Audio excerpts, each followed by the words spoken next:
Assalamualaikum warahmatullahi wabarakatuh. Bismillahirrahmanirrahim. Alhamdulillahi rabbil alamin. Wassalatu wassalamu ala asyrafil anbiya'i wal mursalin wa ala alihi wa sahbihi ajma'in. Wa ba'du fa inna ashlaqal hadits kitabullah wa khairul hadi hadi Muhammadin sallallahu alaihi wasallam.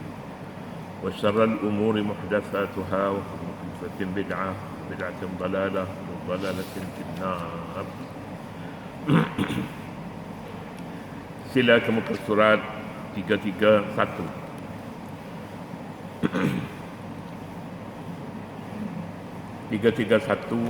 Renggan pertama, perkara 6, meninggi diri.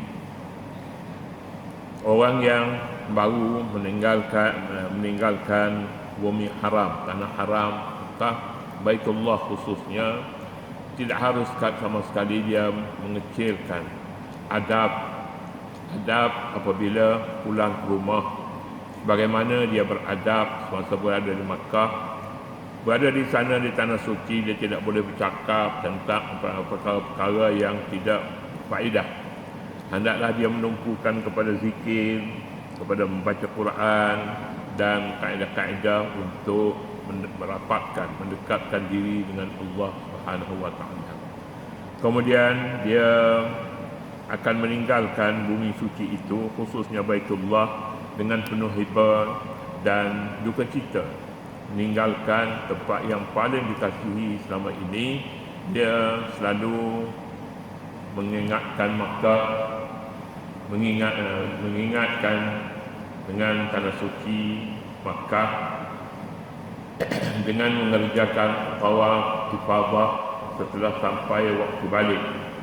Jadi bila nak balik rumah, ada adabnya pula selepas daripada tawaf ifadah. Antaranya, dia tidak boleh meninggi diri. Ya, kalau meninggikan diri artinya takabur, artinya sombong, artinya orang lain ini diperkecilkan.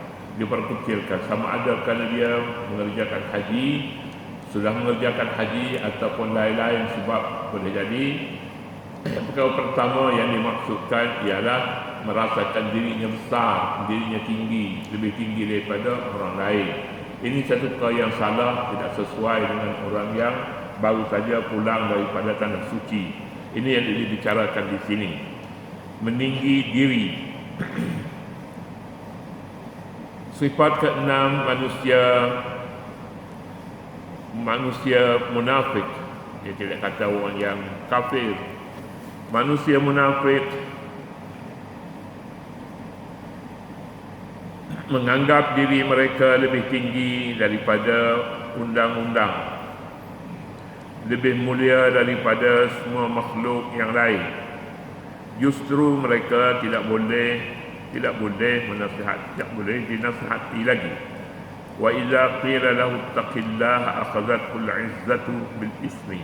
Dan apabila dia ditegur, bertakwalah kepada Allah, bangkitlah kesombongannya untuk terus berbuat dosa.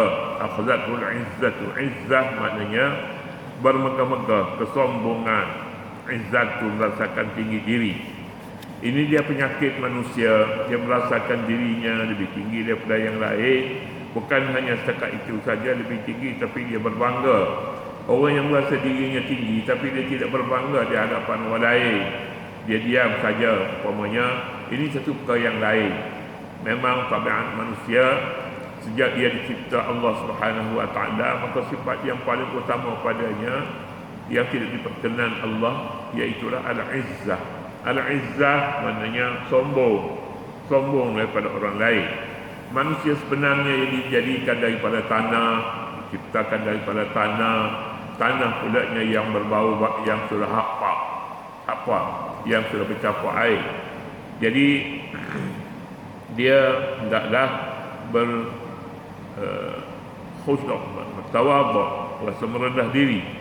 Jadi jika sebaliknya dia bermegah-megah dengan ketinggian, dengan kebaikan yang ada padanya, tidak sesuai dengan manusia yang dijadikan daripada tanah. Khuliqal insanu dha'ifa. Manusia ini diciptakannya dhaif, lemah. Oleh kerana itu, hendaklah dia menukarkan sikap itu dengan takwa. Takwa artinya memelihara diri daripada terjerumus ke dalam bahaya. Orang yang berjalan sama ada kasut tak kasut pun perlulah dia lihat di mana kakinya akan dipijak. Kerana jika salah tempat, maka dia akan terjerumus ke dalam bahaya, sama ada kecil ataupun besar. Sekurang-kurangnya kaca benar-benar tajam akan dipijak olehnya kerana dia sombong. Matanya lain tidak lihat kepada tempat nak dipijak olehnya. Semua ibadat macam tu hakikatnya. Puasa mendidik jiwa supaya bertakwa. Haji pun mendidik jiwa supaya bertakwa kepada Allah. Jika tiada takwa, maka bagaimana boleh disifatkan haji itu mabrur? Kita mahu haji mabrur. Allahumma ja'alli hajjan mabrura wa sa'yan mashkura. Itu yang kita doakan semasa berada di Mekah. Tapi yang masalahnya, apabila seorang itu mempunyai izzah besar diri, maka dia terhalang daripada mendapat apa yang disebutnya at-taqwa. At-taqwa terhalang. Izzah salah satu pula yang membawa seorang itu kepada dosa. Di sana kita dididik supaya tidak merasa dirinya besar, diri besar. Jadi antara tanda-tanda diri kita besar, kita tidak bergaul lagi dengan orang lain.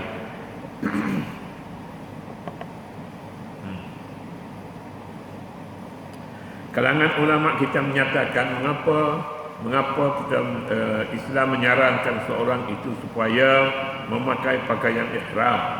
Pakaian ihram ini adalah paling rendah sekali lah berbanding dengan pakaian sutra, pakaian yang mahal harga.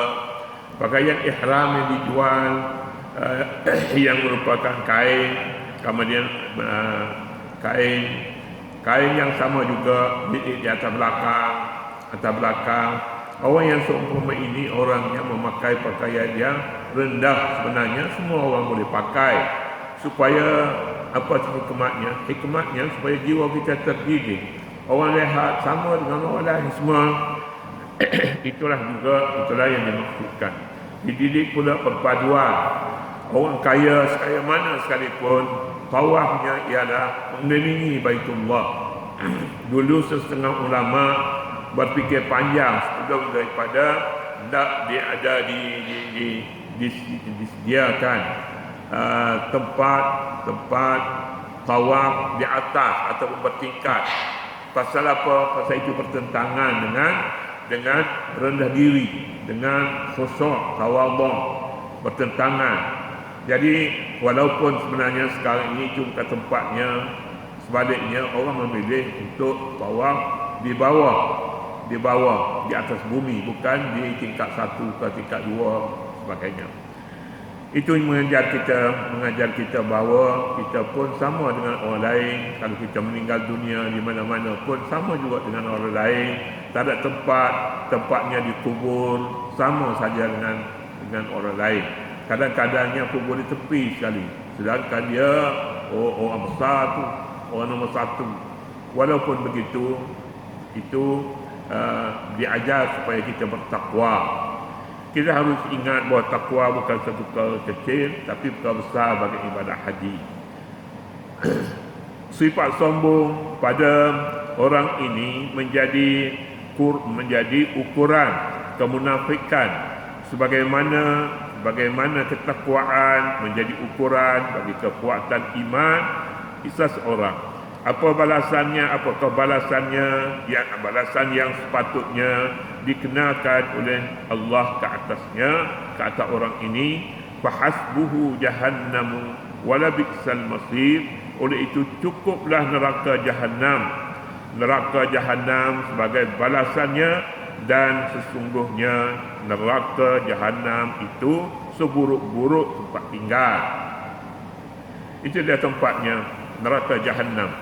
Jadi neraka jahanam ini lawannya surga Al-Firdaus, surga yang paling istimewa. Jahannam adalah tempat orang-orang bersalah yang dibalas oleh Allah Subhanahu wa taala. Demikianlah kesudahan dan nasib orang yang berpura-pura dengan Islam. Ayat ini menurut Datuk Yusof Zaki Yaakob adalah asas bagi pentadbiran masyarakat, iaitu dasar bahimah dan berwaspada, dasar berhemah dan berwaspada dalam urusan pentadbiran dunia dan agama, dan dasar teliti hidup, teliti terhadap saksi-saksi, dan teliti di dalam pemilihan hakim. Pemerintah tidak seharusnya terpesona dengan keadaan zahir dan keimanan dan kebaikan orang tertentu. Malah keadaan batin mereka pastilah diselidiki, kerana Allah Subhanahu wa taala telah menerangkan ragam-ragam manusia, dan di antaranya ada golongan manusia yang bercakap manis tetapi hatinya berniat buruk, adanya begitu. Ini namanya munafik. Jadi Allah Subhanahu wa taala mengajar supaya seseorang itu dipandang mulia, dipandang kuat agamanya, ialah orang yang tawaduk, orang yang tidak mendegar-degar mengangkat diri sendiri di dalam bakul. Masuk dalam bakul, angkat diri sendiri. Mungkinkah? Tak mungkin. Kita angkat diri, orang kenal lah kita. Tapi ke mana kitanya? Kalau dalam bakul, tetap bakul juga. Bagaimana dia boleh angkat dirinya dalam bakul? Tentunya sia-sia. Jadi itulah dia di antara perkara yang dianggapnya, yang dilihatnya mustahak bagi mereka yang mengerjakan haji. Bagi orang yang tidak mengerjakan haji pun, di mana-mana pun dia berada, maka itulah matlamat hidup kita, matlamat kita beribadat. Kita beribadat, salat, saum, puasa, zakat, haji, semua sekali ini akhirnya ataupun hujungnya, akibat niatnya adalah takwa kepada Allah Subhanahu wa taala. Takwa dengan arti yang kita sebutkan tadi, merasakan dunia ini tempatnya licin, tempatnya penuh dengan duri. Dunia yang licin, tempat duri. Bagaimana kita boleh berjalan? Kita boleh berjalan dengan baik jika kita cermat dalam perjalanan. Lihat dulu ke mana tapak kaki kita nak ditempatkan waktu berjalan. Jadi kalau kita begitu keadaannya, maka haji kita insya-Allah akan menjadi mabrur. Demikian jugalah puasa kita.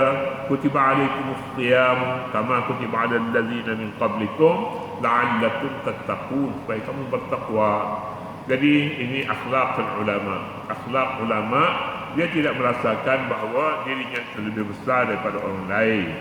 Kemudian kedua, manusia yang suci hati terhadap Islam. Siapa orangnya? Selepas daripada ayat-ayat membicarakan orang yang tidak berjaya dalam menunaikan ibadah haji. Jadi kalau begitu, siapa yang bersih, yang bersihnya, besok akan kita baca wa minan nasi man yashri nafsahu ibtigha'a mardatillah wallahu ra'ufun bil ibad. Katalah dulu untuk pagi ini, mudah-mudahan Allah Subhanahu wa taala memberikan kepada kita beberapa sifat yang dinyatakan apabila seorang itu balik daripada mengerjakan haji. Wallahu Subhanahu wa taala a'lam. أعوذ بالله من الشيطان الرجيم. بسم الله الرحمن الرحيم. اللهم أرنا الحق حقا وارزقنا اتباعه وأرنا الباطل باطلا وارزقنا اجتنابه. ربنا ظلمنا أنفسنا وإن لم تغفر لنا وترحمنا لنكونن من الخاسرين وتب علينا يا مولانا إنك أنت التواب الرحيم. وصل اللهم على النبي الأمي وعلى آله وصحبه وسلم والحمد لله رب العالمين.